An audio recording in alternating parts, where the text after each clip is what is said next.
Sir, నా పేరు మల్లికార్జునరావు. వీళ్ళు తేనె సప్లై చేసేటటువంటి రైతులు. వీళ్ళు దాదాపుగా ఒక 200 మంది రైతులు కలిపి ఒక సంస్థగా ఏర్పడ్డారు. ఆ సంస్థ పేరే Kolluru Veeranjaneya farmer producer company limited.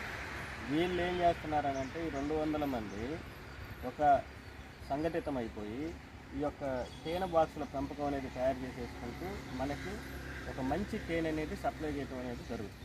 ఇది నేను గమనించి మీ అందరి ముందుకు తీసుకొని వచ్చి ఎవరికైతే ఒక స్వచ్ఛమైనటువంటి తేనె కావాలి అని అనుకుంటున్నారో వాళ్ళకి ఇది డైరెక్ట్గా రైతుల దగ్గర నుంచి పండించినటువంటి తేనె ఎవరైతే అవసరం ఉన్నటువంటి వ్యక్తులు ఉన్నారో వారికి అందించాలనే ఉద్దేశంతో ఏర్పాటు చేస్తున్నటువంటి ఒక చిన్న వీడియో అండి ఇది. ఈ రైతు ఉత్పత్తిదారుల సంస్థలో ఉన్నటువంటి మన శ్రీనివాసరావు గారు, తర్వాత నాగరాజు గారు, వీళ్ళు దాదాపుగా ఇక్కడ వీళ్ళిద్దరూ సొంతంగా